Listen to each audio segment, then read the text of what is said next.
IELTS 14. Test 1. You will hear a number of different recordings and you will have to answer questions on what you hear.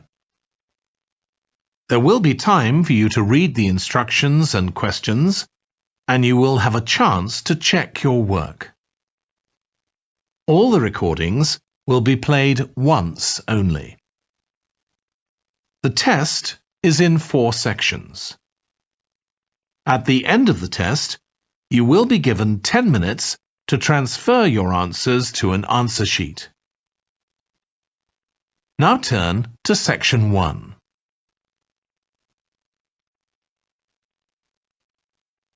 Section 1. You will hear a woman reporting a theft to an officer in a police station. First, you have some time to look at questions 1 to 3.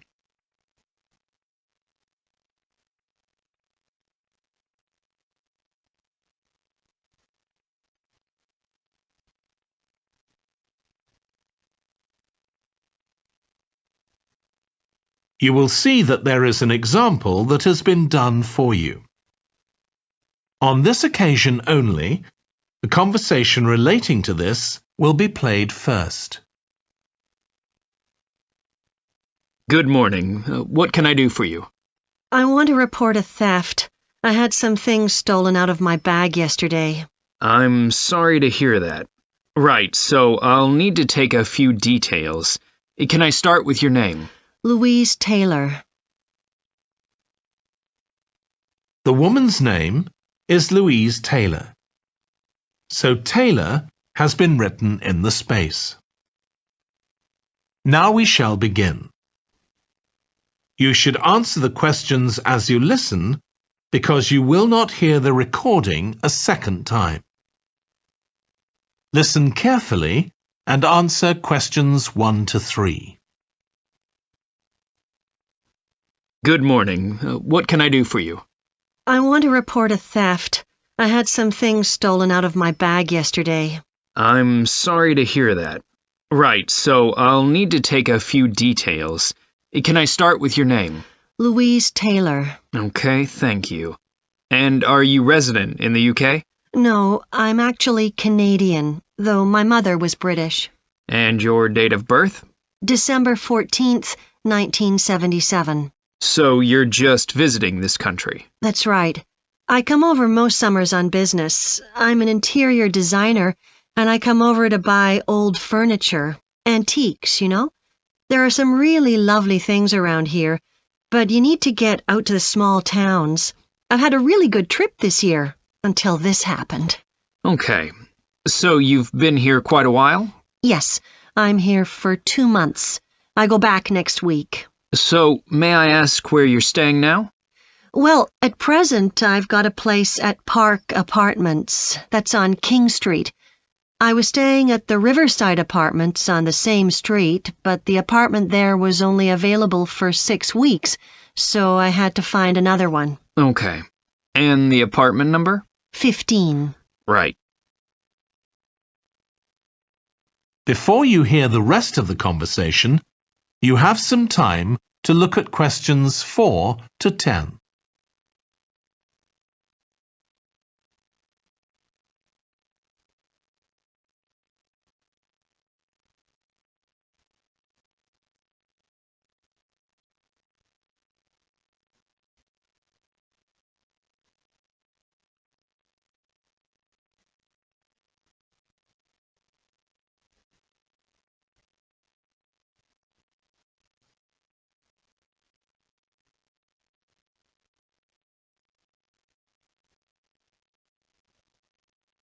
Now listen and answer questions 4 to 10. Now, I need to take some details of the theft. So, you said you had some things stolen out of your bag? That's right.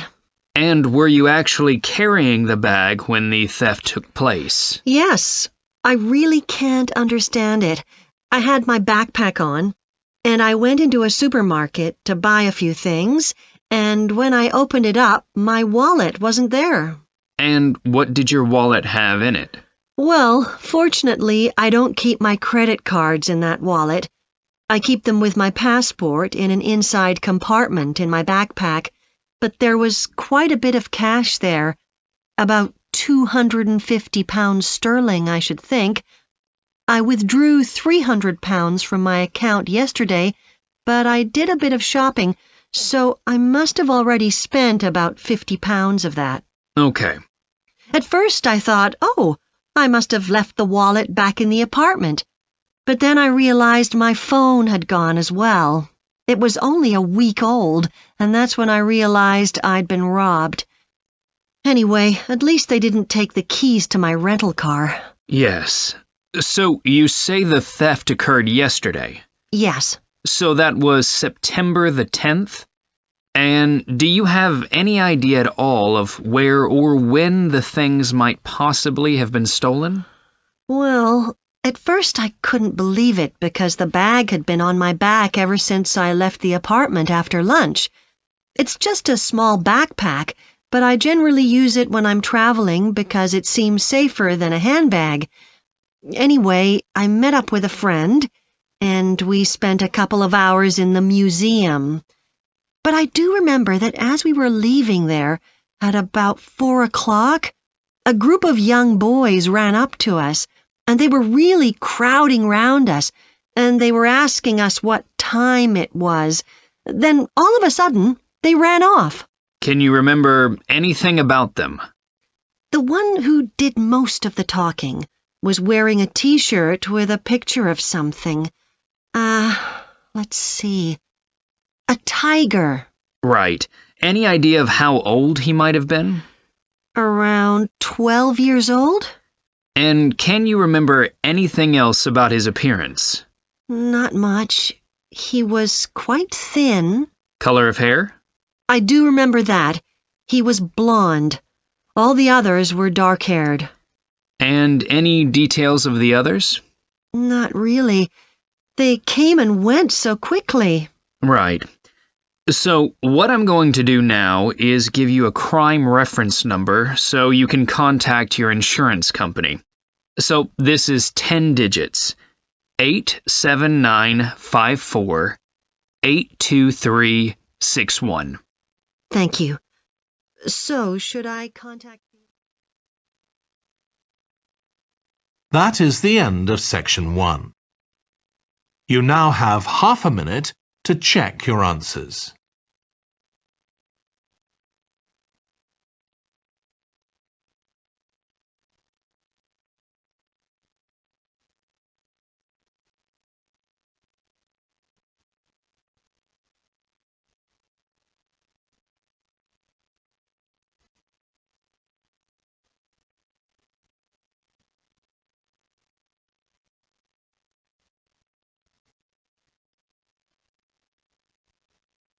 Now turn to section 2.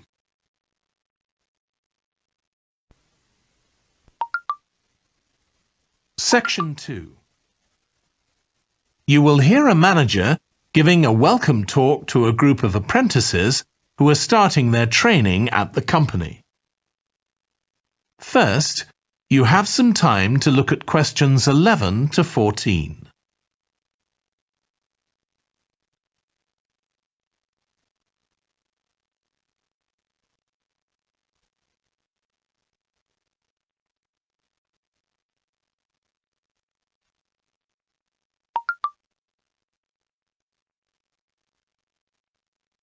Now listen carefully and answer questions 11 to 14. Good morning, everyone. My name's Janet Parker, and I'm the Human Resources Manager. We're very happy to welcome you to your new apprenticeship. I hope that the next 6 months will be a positive and enjoyable experience for you. I'd like to start with some general advice about being an apprentice. Most of you have very little or no experience of working for a big organisation, and the first week or so may be quite challenging. There will be a lot of new information to take in, but don't worry too much about trying to remember everything. The important thing is to check with someone if you're not sure what to do. You'll find your supervisor is very approachable and won't mind explaining things or helping you out. You're here to learn, so make the most of that opportunity. You'll be spending time in different departments during your first week, so make an effort to talk to as many people as possible about their work. You'll make some new friends and find out lots of useful information. As well as having a supervisor, you'll each be assigned a mentor. This person will be someone who's recently completed an apprenticeship, and you'll meet with them on a weekly basis. Their role is to provide help and support throughout your apprenticeship. Of course, this doesn't mean they'll actually do any of your work for you. Instead, they'll be asking you about what goals you've achieved so far, as well as helping you to identify any areas for improvement. You can also discuss your more long-term ambitions with them as well. Before you hear the rest of the talk, you have some time to look at questions 15 to 20.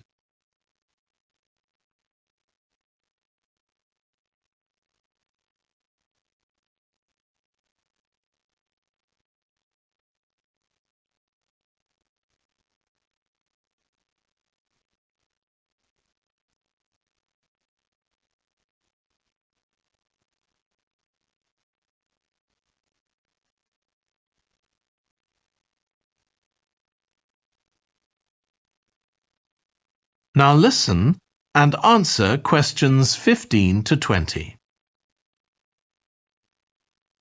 Now, I just want to run through a few company policies for our apprenticeship scheme with you.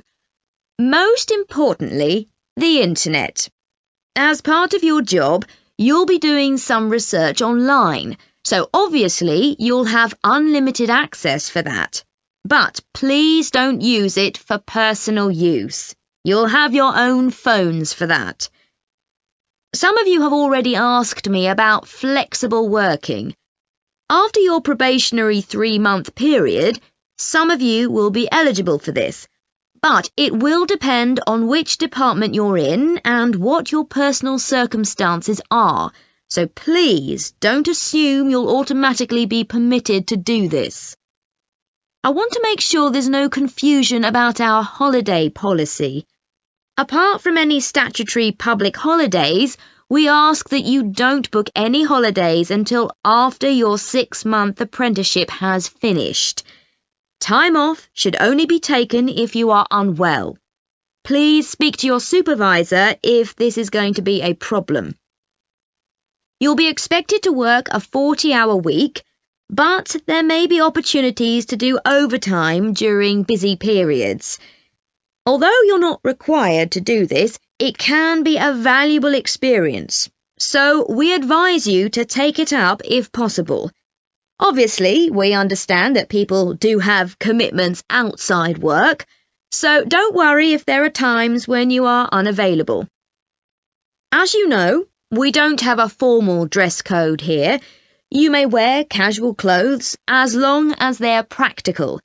And the only restriction for shoes we have is on high heels for health and safety reasons. Comfortable shoes like trainers are preferable. There's a heavily subsidised canteen on site where you can get hot meals or salads cheaply. Snacks and drinks are also provided, so we've decided to introduce a no-packed lunch policy. This is partly to encourage healthy eating at work and partly to stop people from eating at their workstation, which is unhygienic. Okay, moving on to... That is the end of section 2. You now have half a minute to check your answers.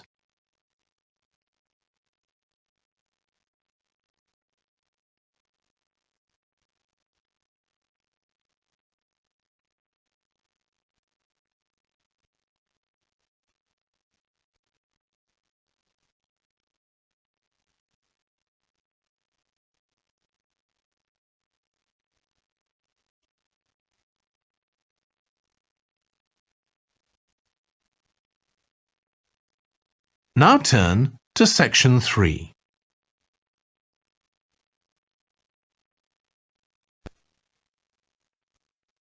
Section 3. You will hear two urban planning students, called Carla and Rob, discussing their presentation on cities built by the sea, following instructions from their tutor. First, you have some time to look at questions 21 to 25.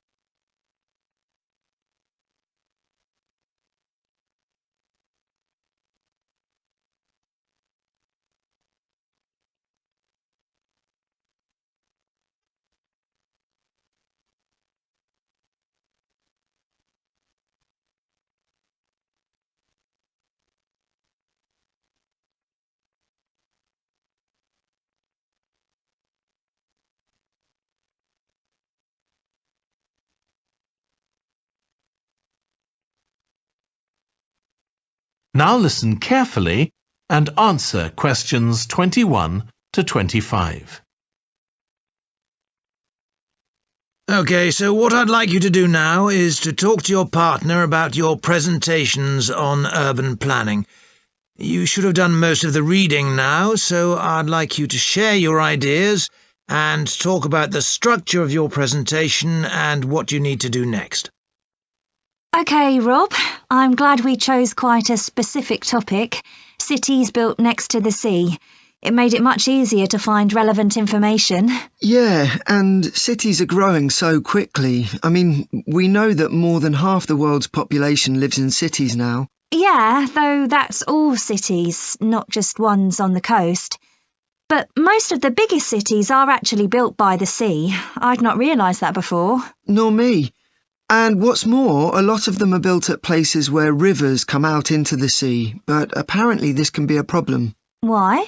Well, as the city expands, agriculture and industry tend to spread further inland along the rivers, and so agriculture moves even further inland up the river.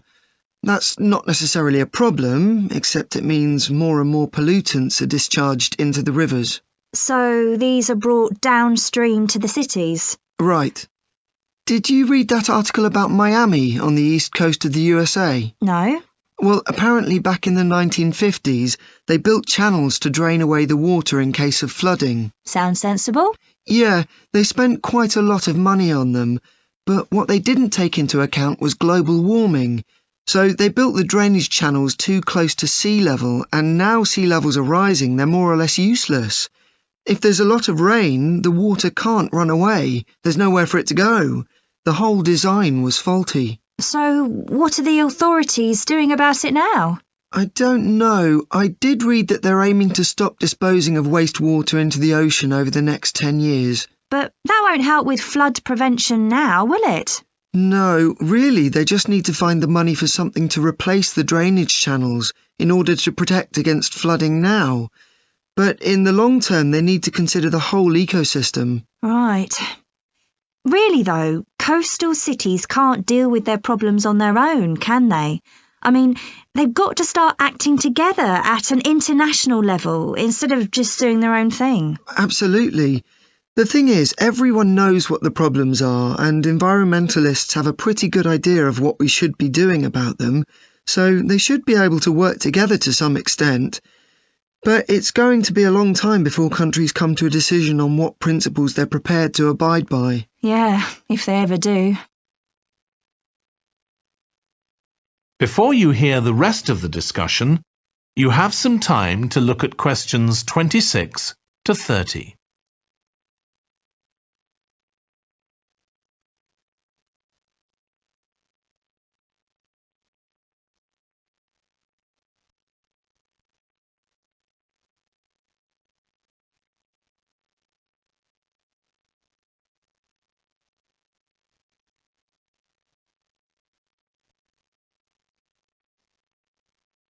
Now listen and answer questions 26 to 30.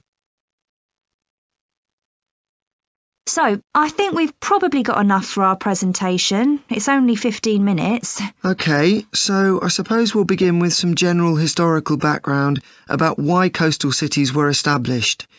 but we don't want to spend too long on that. The other students will already know a bit about it. It's all to do with communications and so on. Yes. We should mention some geographical factors, things like wetlands and river estuaries and coastal erosion and so on. We could have some maps of different cities with these features marked. On a handout, you mean? Or some slides everyone can see? Yeah, that'd be better. It'd be good to go into past mistakes in a bit more detail. Did you read that case study of the problems there were in New Orleans with flooding a few years ago? Yes, we could use that as the basis for that part of the talk. I don't think the other students will have read it, but they'll remember hearing about the flooding at the time. Okay. So that's probably enough background. So then we'll go on to talk about what action's been taken to deal with the problems of coastal cities. Okay. What else do we need to talk about? Maybe something on future risks, looking more at the long term if populations continue to grow? Yeah, we'll need to do a bit of work there. I haven't got much information. Have you? No, we'll need to look at some websites. Shouldn't take too long. Okay. And I think we should end by talking about international implications. Maybe we could ask people in the audience. We've got people from quite a lot of different places. That'd be interesting, if we have time, yes. So now, shall we go on? That is the end of section 3. You now have half a minute to check your answers.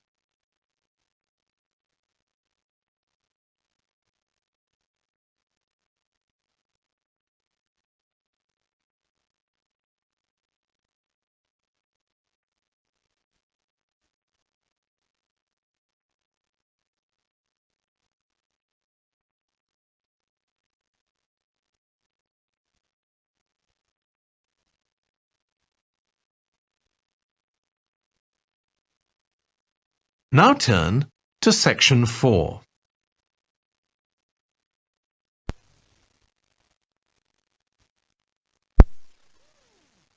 You will hear part of a lecture on renewable energy that uses the power of the sea.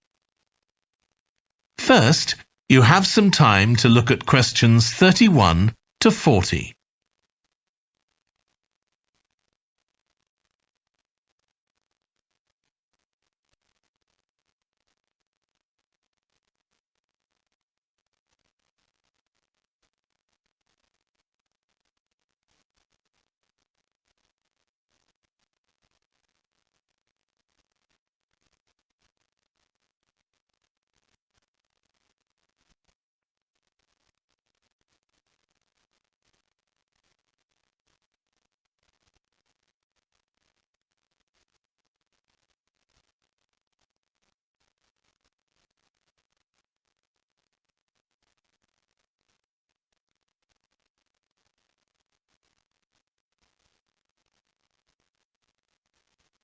Now listen carefully and answer questions 31 to 40.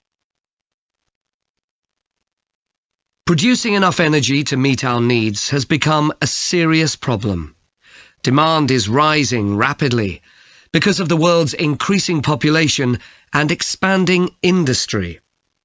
Burning fossil fuels like gas, coal and oil seriously damages the environment, and they'll eventually run out. For a number of years now, scientists have been working out how we can derive energy from renewable sources, such as the sun and wind, without causing pollution. Today, I'll outline marine renewable energy, also called ocean energy, which harnesses the movement of the oceans.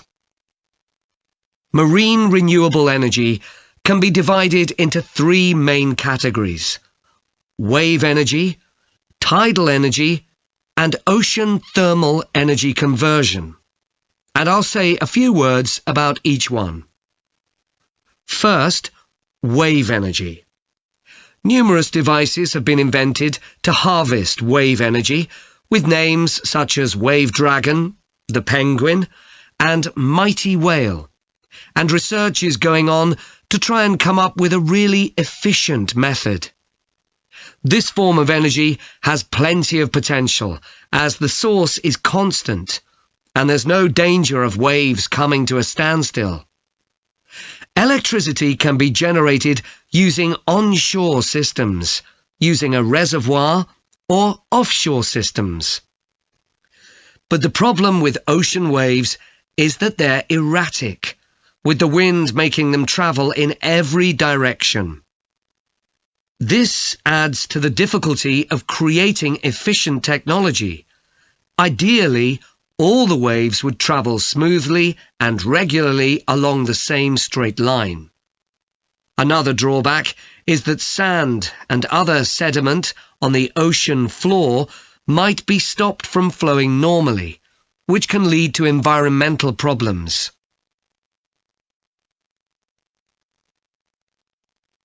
The second category of marine energy that I'll mention is tidal energy. One major advantage of using the tide rather than waves as a source of energy is that it's predictable. We know the exact times of high and low tides for years to come. For tidal energy to be effective, the difference between high and low tides needs to be at least 5 meters. And this occurs naturally in only about 40 places on Earth. But the right conditions can be created by constructing a tidal lagoon, an area of seawater separated from the sea. One current plan is to create a tidal lagoon on the coast of Wales. This will be an area of water within a bay at Swansea, sheltered by a U-shaped breakwater, or dam, built out from the coast. The breakwater will contain 16 hydro turbines, and as the tide rises, water rushes through the breakwater, activating the turbines, which turn a generator to produce electricity. Then, for 3 hours as the tide goes out, the water is held back within the breakwater, increasing the difference in water level until it's several meters higher within the lagoon than in the open sea. Then, in order to release the stored water, gates in the breakwater are opened. It pours powerfully out of the lagoon, driving the turbines in the breakwater in the opposite direction and again generating thousands of megawatts of electricity.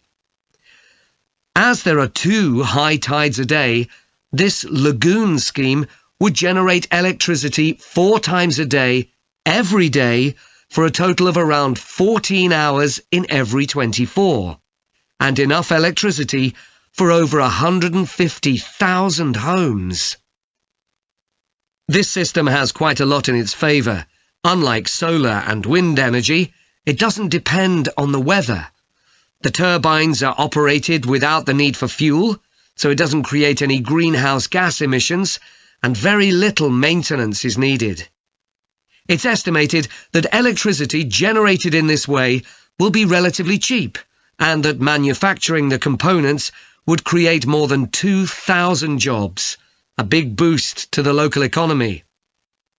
On the other hand, there are fears that lagoons might harm both fish and birds, for example by disturbing migration patterns and causing a build-up of silt, affecting local ecosystems. There are other forms of tidal energy, but I'll go on to the third category of marine energy, ocean thermal energy conversion. This depends on there being a big difference in temperature between surface water and the water a couple of kilometres below the surface, and this occurs in tropical coastal areas. The idea is to bring cold water up to the surface using a submerged pipe. The concept dates back to 1881, when... That is the end of section 4. You now have half a minute to check your answers.